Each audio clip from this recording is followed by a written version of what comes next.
Turabaramukije amahoro y'Imana bwoko bw'Imana aho muri hose kw'isi yose nzima. Icyubahiro kibandanye guhabwa Imana ituzigama ku munsi. Imana itugirira neza, Imana itwitayeho, Imana igenda itugwanirira intambara zitandukanye. Kugera ino saha na kano kanya nama nabivuze ni kubw'ubuntu bw'Imana. Niba wumva ugihema impwemu z'abantu bazima, shimira Imana yabikushoboje. Nta kintu na kimwe wakoze, si ubutunzi ufise bwabigukoreye, ahubwo ni neema ya Mungu, ubuntu bw'Imana gusa nibwo bwatumye biba. Nayo mpamvu rero ino saha na kano kanya turiko turashima dukengurukira Imana yo igenda itugwanirira intambara zitandukanye. Imbere ya byose banje kubaramutsa amahoro y'Imana arushirize kubaganza aho muri. Kandi ndananezerewe cyane no gusubira kubana nawe biciye hano kuri YouTube. Imbere ya byose rero nawe ngoma mbaye gusabe ubanza urabe neza ko wafyonze subscribe usabone kugira ngo ntihagire video nimwe zozera gucika ku ma video yose azaraca hano kwino chaîne ya YouTube. Imana ikugirire neza kandi Imana ibishizeho kwitaho. Turi kumwe n'umugenzi wanje uya turazinanye muri byinshi, dushimye kubana nawe hano kwino YouTube kugira ngo tuganire ukugira neza kw'Imana, tuganire ubuntu bw'Imana, tuganire ukuzigamwa n'Imana, tuganire ibintu byinshi. Imbere ya byose abanze abaramutse, turamuhaye akazi mu izina rya Yesu Kristo. Turabaramukije cyane mu izina rya Yesu. Abariko baradukurikirana ni igitondo ciza ubugira kandi dushimiye Imana iyo yaturamukije amahoro, tukaba tugeze mu kwezi kwiza kandi tukaba turi imbere zanyu. Nta kindi kituzanye atari ukuvuga ukugira neza kw'Imana yacu. Nta kindi kiba gitumye twicara ngaha atari ugushimira Imana ku byo iba yarakoze ku buzima bwacu. Rero turabahaye ikaze, tubipfuriza umugisha uvuye mu ijuru, kandi tubipfuriza ko mwodukurikirana ijana kw'ijana, ndetse n'ubu butumwa mukabusangiza abandi kugira bumve neza ukugira neza kw'Imana. Ntuvyigungane kuko benshi barakeneye kumva intahe canke ubuhamya bw'ukungene Yesu agira neza, bigatuma benshi bagira ivyizigiro bw'ubu buzima turimo, kuko hari igihe umuntu agera mu buzima akaca avuga ati reka nigunga. Ariko turagomba ko umuntu wese adukurikirana muri uyu mwanya ubu butumwa aza kubugeza kure cyane. Haba mwarahezagiwe cyane. Amen. Amen. Turashimye, turakengurutse ukuntu Imana igenda ituzigama. Turiyumvire aho yadukuye n'aho yaducanye, tubona ukugira neza kwayo. Ubu twariganye mu wa gatandatu. Yego, twariganye mu wa gatandatu, ariko tukiri mu wa gatanu muri sixième ntawe arazi ko tuzogera ikindi gihe turi kumwe turiko dukora ikiganiro. Oya, ibi rero n'ubuntu Imana igenda itugirira. Twiyumviriye tukiri muri sixième, nca mbona uri kubiharura nukuri twambaye amakabutura, yego, amakaki. Imana igira neza cyane. Numvise gutangara canke numvise ukugira neza kw'Imana ubugira kandi numvise bigarutse. Nciye mbona umunsi umwe turi mu ishuri turiko turandika dukora ibiharuro. Imana igira neza. Ni byinshi rero twaciyemo kuba dushitse ino saha na kano kanya. Twaciye hatandukanye, ariko ubu naho twaba duhuriye mu kiganiro. Ndakengurukiye Imana ugira kandi yakuzigamye ubwenge. Ego cyane, yaratuzigamye by'ukuri. Tukiri ku ishure, twiga kugira ngo tube abantu bakomeye mu isi, ariko siko byagenze. Burya Imana ifise integuro zayo. Twiga tuvuga ngo tuzoba banaka, ariko tumaze kwiga tukarangiza amashure ntibyagenze uko twiyumvira. Twasanze Imana ifise umugambi wayo. Imana ishitujana mw'ibi by'ivugabutumwa. Rero tuca dusanga ko ariho atabuhombe tugira, kuko hoho ntitwicuza, nta mushahara tuba turiko turakorera. Ariko uriko urakorera Imana utera umera neza, nta stress z'ubuzima ugira, kuko niyo ugira stress ubwira Yesu ukavuga tuti urazi ico wandemanye, urazi ico wangize, rero niwemera ko izina ryawe ritukwa canke ntukwa niwe uzoba ututswe. Rero nshima Imana ko itemera ko izina ryayo ritukwa. Rero nico gituma yatugiriye neza, ndiko ndaraba iyo twavuye, ndavyibuka twiga siziyeme, ntitwari tuzi ko je mbere harageze igihe mvuga tuti mbega yagiye hehe, ariko twaho twari tukiri ku gatumba, ariko ubuzima burahinduka gato, turisanga mu gisagara ca Bujumbura, dusubira guhura, dusanga Imana yarahinduye amateka, ntawe arazi umwe wese ico arimwo, ariko tumaze kwitonda ndavuga tuti jewe vy'ukuri Yesu yangiriye neza, kuva nakiriye agakiza sinasubiye inyuma, kuba ntasubiye inyuma Imana iranyegeza imbere gatoyi, bansiga amavuta yo kuvuga butumwa, rero ncavuga tuti ndi mw'iryo bango. Nawe nsanga nubwo atarazigwa ayo mavuta, mugabo usanga ahubwo andusha kuvuga ubutumwa cane, kuko nukuri usanga ubutumwa bwiwe bumaze kugera kure cane, kuko we bafise ubuhinga bukomeye, Imana yamuhaye ingabire yo kuririmba, by'ukuri indirimbo ziwe zigera kure cane, ibiganiro vyiwe bigera kure cane. Rero urumva ko ansanga ansumvya bimwe bimwe, yego cane, kuko nanje ndavuga tuti ivyo arivyo vyose uyu muntu ntawo muja kure, namwe nabonye tucigana yari afise umutima mwiza, ncasanga yageze muri ibi naco bati by'ukuri hamwe tutoguma turi abavandimwe twarafashe umugabo tuba duhomvye. Rero tuguma tubona kugira neza kwayo, rero twisanga muri ubu buzima by'ukuri ntitwicuza. Oya ariko je ntaco ndabasumbya, kimwe gusa ko dusangiye Yesu Kristo, kandi uwo dukorera n'umwe, nawe agenda adushoboza, kuko nariko ndiyumvira ico gihe tukiri muri siziyeme, ibi nta niwabibona, nta ni Bujumbura twari tuzi, n'ubu telefone buta ntabwo twari nta na telefone twari dufise, watondana amakaye gusa. Urumva rero ndavyumvire mbona ukugira neza kw'Imana. Rero twagomba ugenda dusangiza ijambo ry'Imana riri ku mutima wawe, wumva wodusangiza aba bantu bariko baradukurikira, ndabona ari benshi cane kandi banezerewe cane. Rondera ijambo ugenda ubasangije, naje rimfashe, kuko kera twahurira ku biharuro, tugahurira ku bufindo, tugahurira ku bindi vyigwa mw'ishuri mu wa gatandatu. Ubu rero reka dusangire ijambo ry'Imana. Ijambo ry'Imana muza kumva naje ndarizana nta kibazo, naje ndarizana, nawe rizane kugira ngo dusangire natwe. Yego nivyo cane. Muri ubu buzima twebwe ikintu cagiye kiturinda cane canke cadukujije kandi kitugejeje ngaha n'ijambo ry'Imana, ntabwo ari imfungurwa, kuko imfungurwa turazirya, mugabo zifise ububasha bukeyi ku bw'ijambo hamwe n'ijambo ry'Imana, kuko ijambo ry'Imana niryo rifise ububasha bukomeye cane, kuko niryo rituma tubaho, niryo rituma turiko turavuga ubutumwa bwiza uyu mwanya. Rero nkuko mubidusavye ko twosangira ijambo ritoya, ndagomba turabe ijambo dusoma mu Bikolosayi ba kabiri. Ni ijambo rikomeye cane, ni ijambo dusanga mu Bikolosayi igice ca kabiri umurongo w'8.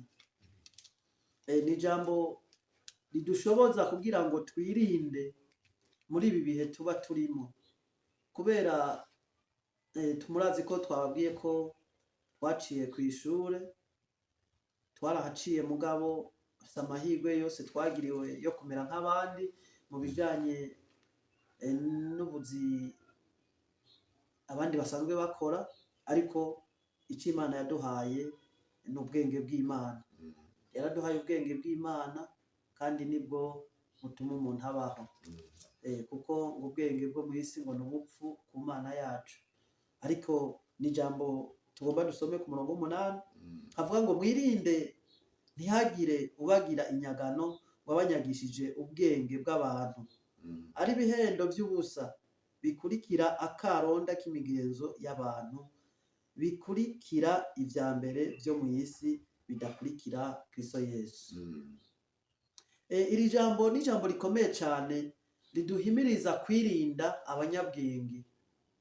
Abanyabwenge b'ivyanditswe byo mu isi batuyovya kugira ngo ntidutahure Imana, ntidutahure Kristo Yesu ico yakoze.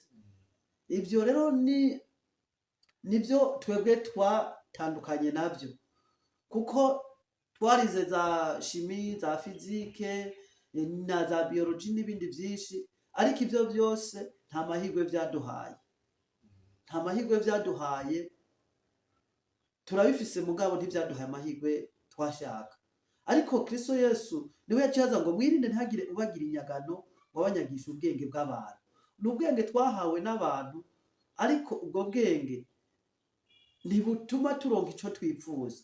Kuko uyu munsi umuntu yize arashobora kugira ngo nta Mana iriho, akoresheje fizike yiwe, akoresheje biology yiwe. Ariko hari igihe abo bize bavuga ngo ibintu bitubishoboye, ariko yashikira ku muntu Imana yahaye ubwenge bw'Imana akamenya isengesho aza kuvuga, ugasanga akoze ibintu birengeye ivyo umuganga yari gukora. Ugasanga ingwara abaganga bakoze ibipimo birengeye yabananiye, ariko yahura n'umukozi w'Imana, yahura n'umuntu yahuye n'ubwenge bw'Imana, akavuga ati jewe nta shimi njamwo, nta laboratoire njamwo, ariko ndafise laboratoire ya Yesu. Akavuga ati jewe ico mvuga gusa ni ugushira ikiganza hejuru yawe, ndatura ubushobozi bw'Imana. Ubwo nubwo bwenge bw'Imana. Ubwo bwenge twashaka ko bugera ku muntu wari we wese. Ari muri iyi si ubwenge si bibi kubugira, ariko no kugira ubwenge bucanganye n'ubw'Imana. Iyo ugize ubwenge bucanganye n'ubw'Imana bituma ukura abantu mu muzimiza, bakizera ijambo ry'Imana, kandi ijambo ry'Imana rikabahindura abantu bazima.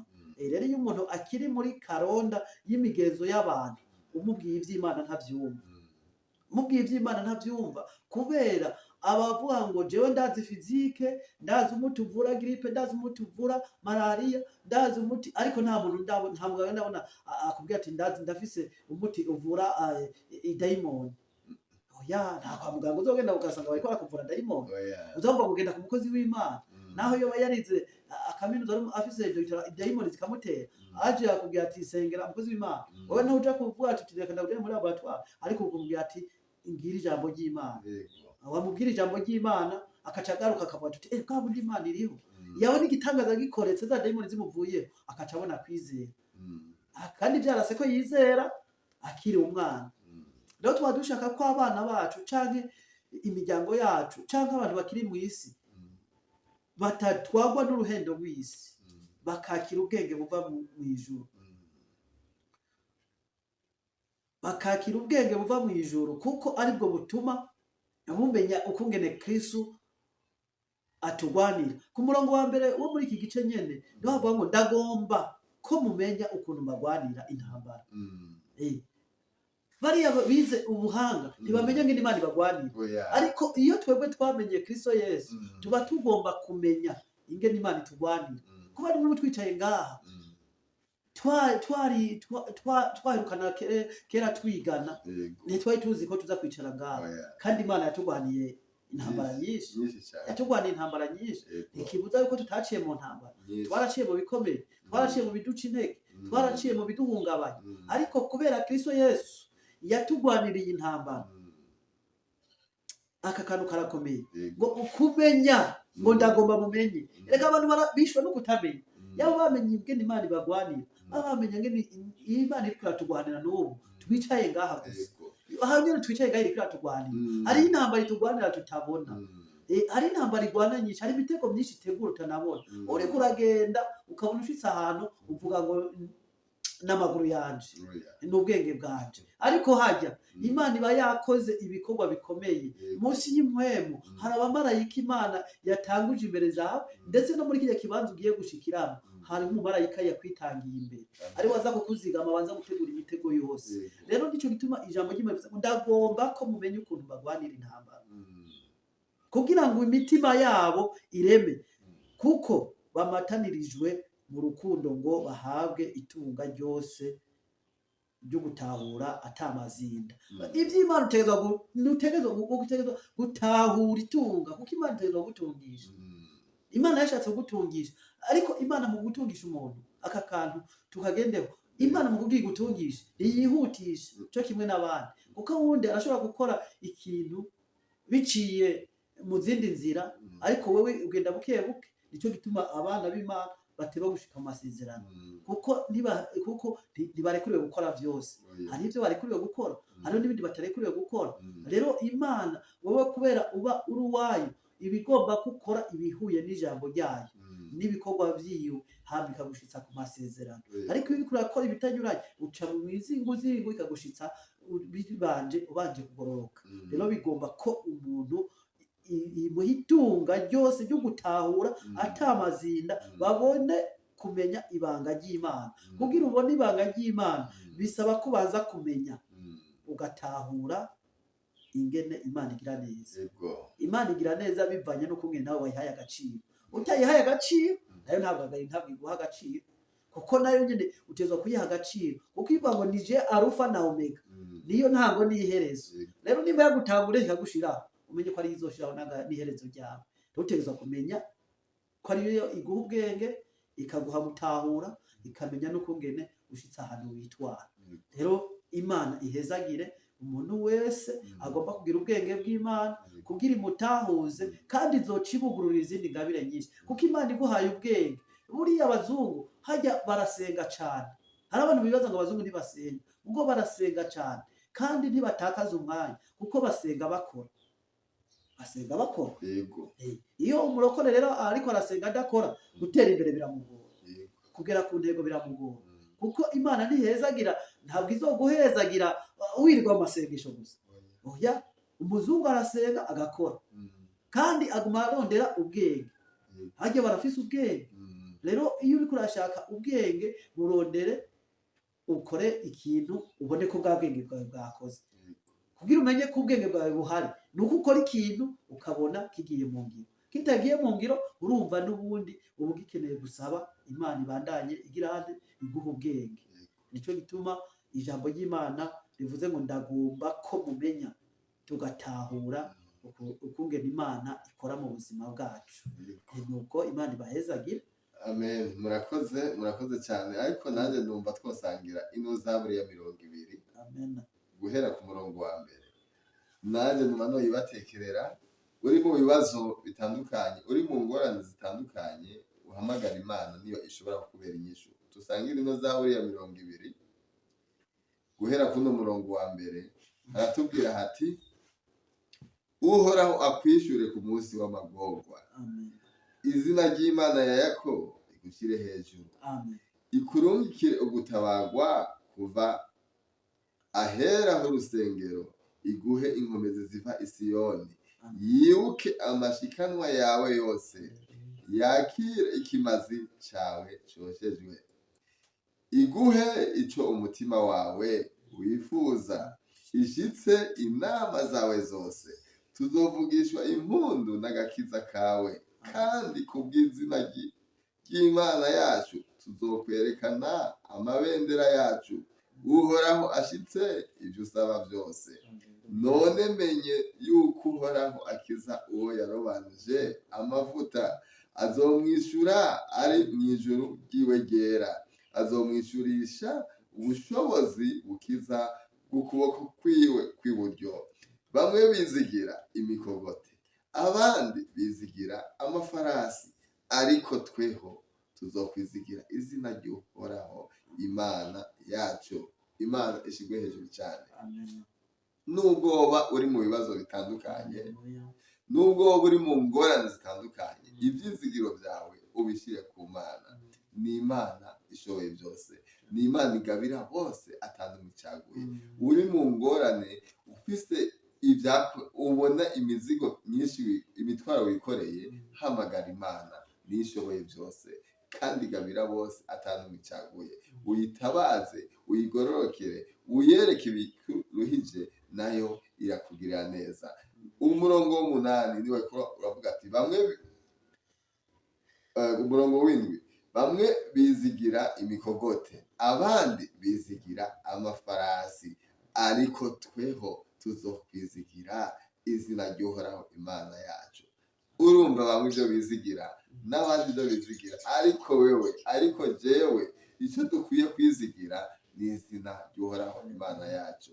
Ibyo urimo byose ibikuruhishije, uhamagare Imana ikubera inyishu. Kari kano kanya keza ko kumva twovuga umwe wese ikiri ku mutima, kugira ngo tubone gufata n'ubundi mwanya wo gusenga. Turagusaba umukozi w'Imana usengere abantu bari mu bibazo bitandukanye, abantu kuko hariho umuntu ashika ahantu akavuga ati cyangwa nkoze ko cyose mbona kimbera kica ciruka, n'ibyo nkoze byose umva bamwe babita ngo n'abantu ngo binyaze. Ariko icyo tuzi ni uko Imana ihezagira, kandi Imana ikora ibikomeye, kandi twese yaturemeye kubaho neza. Rero bisaba ko umuntu wese abandanya aja mu rutonde Imana ikiramwereka gucana. Rero ndagusaba usengere umuntu wese ari mu bibazo, hari abagwaye, abafise ibibazo bitandukanye, uko umwe wese yumva amerewe, waba ariko wadukurikirana, agira ukwizera gusa kugira ngo Imana imukorere igitangaza. Turabahaye ikaze mu izina rya Yesu Kristo. Mufite icyo mubanza kubarembesha ariko indemeshanyo, murahawe ikaze. Uko mwumva, uko mwe mu w'Imana barongora gukora, abariko gukora, turabahaye ikaze mu izina rya Yesu Kristo. Murakoze cyane, Imana ibahezagire cyane. Amen. Kandi ntitwoja kure y'ijambo ry'Imana kuko nirwo rufatiro turiko cyane kuri ubu munsi. Iyi zaburi jewe ingejeje ahandi hantu kuko numva haraho impuhwe nayishikanye, kuko nico gituma tugomba gusenga Imana twishimikije ijambo dusanze muri iyi zaburi nziza. Ngo Uhoraho akwishure ku munsi w'amagorwa. Ashobora kuba utari mu magorwa, ariko hari abandi usanga bari mu magorwa bivanye n'ibihe barimo, ariko Uhoraho akwishure ku munsi n'uyu munsi nyene, ku munsi w'amagorwa, izina ry'Imana ya Yakobo muri gushire hejuru.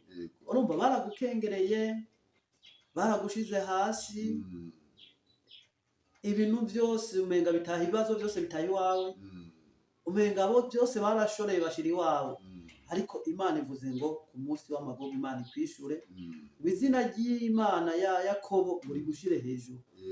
Uyu munsi rero tugomba ko izina ry'Uhoraho rigushira hejuru. Amina. Wikurungikire gutabagwa kuva ngo aheraho urusengero. Sinzi aho usengera, sinzi aho winjirira, ariko ico tuzi coco, Imana ntiraba aho winjirira gusa, iraba umutima wawe, kuko twebwe turi urusengero rwa Mpwemu Yera. Rero mu gihe turi urusengero rwa Mpwemu Yera, ni twebwe nyene tubanza kwimenya ico turi. Nimba tugomba kubanza kwimenya ico turi, ni twebwe nyene ugutabagwa kuva muri twebwe, ugutabagwa no kugira neza kuva muri twebwe. Inkomezi ziva i Siyoni, ngo yibuke ngo hari amashikanwa, hari ibikorwa wakoze. Buriya amashikanwa, hari umuntu iyo atanze ishikanwa yumva kumenga ni ibintu bisanzwe, ariko ishikanwa ngo mu migani rivuga ngo ritubera inzira idushikana ku cubahiro. Ishikanwa hajya niyo nzira. Iyo umuntu atari kwatanga ishikanwa ntabona inzira, mugabe ishikanwa iyo ritanze ngo niyo nzira igushikana ku cubahiro. Rero utegerezwa kugira ishikanwa. Nimba ari ishikanwa ry'ikibazo ari wewe nyene, abarinzi bakunda kubivuga ngo nkubere ngo mbishikanwa ngo rikubere umubavu mota neza, ikimazi tube ibimazi duhimbaza Imana. Ngo yibuka amashikanwa yawe, ngo yakire ikimazi cawe cosheje. Ibi byose turiko turatanga n'ibimazi bihimbara Imana, kuko turiko tuvuga Imana. Rero Imana ishobora kunezerwa n'aya majambo turiko turavuga, ikaciguhezagira. Uyakiriye ukagira ukwizera, iraguhezagira. Itegerezwa kugira neza. Rero twagomba turemesha umuntu wese ariko adukurikirana aho uri. aho uri n'ibibazo urimo n'ico uriko urakora, vy'ukuri Imana ihezagira ibiganza vyawe, iguhezagire birushirije. Ariko ndavuga n'ikijanye n'inyatsi, ushobora kuba hari ico uriko urakora ukabona biguca mu ntoke, urakwiye kwegera nyene tugasenga Imana. Ni ugusenga Imana kuko inyatsi zirabaho kandi abarozi barabaho, abarozi barabaho. Ngira tuzobiraba mu minsi iri imbere, twige neza turabe ingene umuntu ashobora gukora inyatsi ibaho canke abarozi babaho. Ivyo birabaho ariko tuzobiraba mu minsi iri imbere mu kiganiro tuzokurikira. Ariko tugomba gusenga kugira iyi myuka mibi yose izi Satani ariko arakora kare haba ariko arakoresha muri iki gihe bituma ushobora kubona amafaranga turayaronka akaduca mu minwe agenda, mugabo hari amafaranga usanga hari intumwa za Satani, hari abadayimoni bariko barakora. Niyo mpamvu dukwiye guhindura amasengesho ku buryo bw'uko ikintu cose kidushitse mu minwe tugisengera tukacatura kw'ijambo, kuko harya ntituba tuzi ivyo twakiriye. Rero ubuyi amangetengete yarabaye menshi, imyuka mibi yarateye, ariyo mpamvu ubona umuntu akora akaronka ubundi ntaronke, ukaca usanga bamwe rero bagiye mu bigirwamana. Ariko twebwe twiringiye Imana nta vy'ibigirwamana, twaramutse duhezagirwa turahezagirwa kuko umugisha wacu urahari. Nubwo hoza umurozi canke impwemu mbi zimeze gute ntizowutunyaga, oya. Ni kuri ndakuremesheje aho uri wumve ko umugisha Imana iguhaye nta murozi, nta dayimoni, nta kintu na kimwe coza imbere zawe ngo kirawukunyaze, oya. Gusa hariho imiyaga iza, hariho ibiba bitari ivyawe. Ibitari ivyawe iyo bigiye bireke bigende, ivyawe navyo biba biriko biraza. Kandi iyo bishitse rero bikabona ari ivyawe birashika nyene bikaja mu mugabane w'ivyawe kandi bikagira umugisha. Rero nagomba kuremesha umuntu wese, nimba hari ico watakaje wizere ko Kristo Yesu aguma ari ku ngoma kandi ubuzima bugiye guhinduka muri uku kwezi. Ico uku kwezi tugomba gusengera ni ikihe? Nuko dusengera ukwizera, ntituve mw'ibango ryo kwizera, kuko ukwizera niko kuduha ibintu vyose. Nta kintu na kimwe tworonka tutizeye. No ku kazi urashobora gutonda ku kazi utazi kuza kuronka, ushobora kubura umudandaza, nta mukiriya n'umwe muba mwapatanye, nta n'umwe muba mwavuganye yuko aza kugushorera, ariko kuko Imana ikurungikiye canke yagusize ubwiza canke ibikorwa vyawe bikaba biri mu kiganza c'Imana, irabakuzanira kandi ikaguhezagira ugasanga uteye imbere gutyo. Rero iyo umuntu ari mu bwiza bw'Imana ntitwiganyira, ntituja kure y'ijambo ry'Imana, tworonka tutoronka dushima Imana ivyibiduhaye, kuko icambere tukwishima Imana. Jewe mbonye mbyutse nkirirwa amahoro ndashima Imana gose, kuko Imana ibibona ibinkwiye. Niho tukunze kuvuga igisabisho ca Dawe wa twese uri mw'ijuru, ngo duhe ivyo kurya bidukwiye umunsi, ngo turekurire ibicumuro vyacu ko natwe turekura abatugiriye nabi, ngo ntiduteranye ibitwosha nabi. Ibitwosha nabi ni ivyo biza biduhenda, ivyo rero biza biduca intege, nivyo biriko biratwosha nabi. Urumva rero iyo tugize iryo sengesho, Imana ica iturinda ivyo biza kutwosha nabi kugira ntidutakaze amasezerano. Rero bisaba yuko tuguma mu masezerano Imana iba yaradusezeraniye, kuko tuzi ko itabesha. Uko vyoteba kose vy'ukuri Imana irashitsa, Imana irashitsa amasezerano uko vyogenda kose. Rero dutegerezwa kwama turi mw'ibango ryo kwizera Imana. Rero nitwaguma twizeye Imana izoduhezagira, izotugira neza. Niyo mpamvu tugira tugusengere wowe aho uri, Imana ikugire neza iki gitondo, uku kwezi ugiremwo umugisha, igikorwa cose wakora ukabona bigenda vyanka, ariko turasenga mu izina rya Yesu, Imana ihezagira akazi kawe. Wa mumama utavyara, Imana iguhe uruvyaro. Wa mugabo udafise urugo rwiza, Imana iguhe urugo rwiza.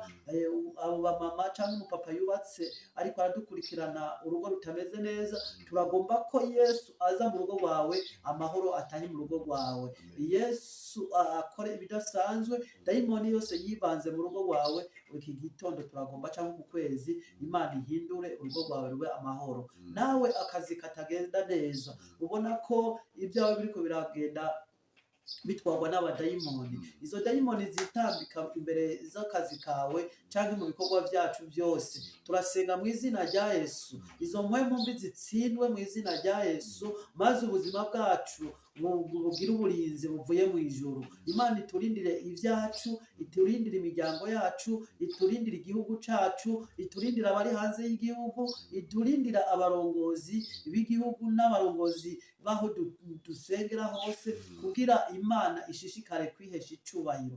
Tugomba ko umuntu wese agira amagara meza. Isengesho rigere ku bantu bari mu mabohero, abantu bari mu bitaro, abantu barwaye bakire gukira, abantu bari mu gashomeri bakire ubuzi, baronke akazi keza. Imana ibahuze n'abantu bamaze gutera imbere babaha akazi nabo bazamuke. Imana ibahuze n'ibitangaza nk'uko yagiye ikora ibitangaza, n'ubu iracakora ibitangaza. Turagomba Imana idukorera ibitangaza, turagomba nawe uri kuradukurikirana Imana igukorera igitangaza, turagomba Imana ihezagire umuntu wese ari kuradukurikirana, turagomba Imana ihezagire abatwumvise bose, turagomba Imana iyerekane ko ari Imana by'ukuri, turagomba Imana ishitse amasezerano yagusezeraniye. Amasezerano yose uku kwezi yashitse. Wa musore we, wa nkumi we uri kuriheba, reka gucika intege, fata Kristo Yesu umwizigire. Ntuje mu busambanyi canke uje mu bigirwamana, ntuje kuraguza, fata Kristo Yesu arakugira neza. Twese twarubatse, turubaka ingo tudaciye ku bapfumu, tutagiye ku banyamareba, kandi Kristo Yesu aguhuza n'umuntu muzima. Turagomba Imana iguhuze n'umuntu muzima, muzobana mu buzima bwanyu bwose. Wa musore we, wa nkumi we, ntutumutwe canke uhave wishuka mu biyovyabwenge canke mu biyayura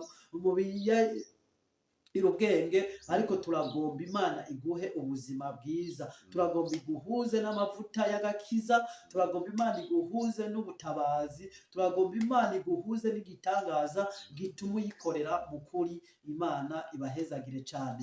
Turagushimiye Mana, ugira neza. Wewe wemeye ko tuja kuri iyi kamera, tugomba Mana ubwiza bwawe Mana bumurikire abariko baradukurikirana, umuntu wese ikibanza arimo Mana turamusengeye Mana mu izina rya Yesu Kristo. Abagwaye bakire gukira, abari mu gashomeri bakire akazi, abari mu mabohero bakire gutabagwa mu izina rya Yesu Kristo. Reka Mana nyine icubahiro ugire neza umuntu wese ariko adukurikirana uku kwezi. Mana turamwatuye igitangaza, turamwatuye komanda kugira neza kwawe, turamwatuye komanda ubutabazi, turamwatuye komanda intsinzi mu izina rya Yesu Kristo. Maze Mana umugisha ube mu vyiwe, ibiganza vyiwe turabihezagiye, turahezagiye Mana ibikorwa vyiwe byose, turahezagiye Mana aharonderera hose, turahezagiye Mana igikorwa cyose akora mu izina rya Yesu Kristo. Maze ubagire neza uzobukoze. Turakwizeye kuri Imana ishobora byose, kandi turizeye ibitangaza bizokurikira, kandi turizeye kuri nye n'ibitangaza, kandi bivi iwawe byose ari byiza. Nico gituma tuguhamagaye iki gitondo tuvuga ati tukuragije uku kwezi Mana, kuzobe kwezi kwiza cyane, kuzobe ukwezi kw'intahe, kuzobe ukwezi kw'amashimwe, kuzobe ukwezi ko kuvuga kugira neza kwawe. Tuzogaruke ngaha tuvuga ineza yawe, tuzogaruke ngaha tubona benshi babonye kugira neza kwawe. Uzoba ukoze Yesu. Turagushimiye abadukurikiranye bose, umugisha wawe Mana ubabeho, ubwiza bwawe Mana bubashikeho, Mana intsinzi yawe ibashikeho, amasezerano yawe abadayimoni bafashe yuguruke mu izina rya Yesu, maze babone ubutabazi buvuye mu ijuru. Uzoba ukoze.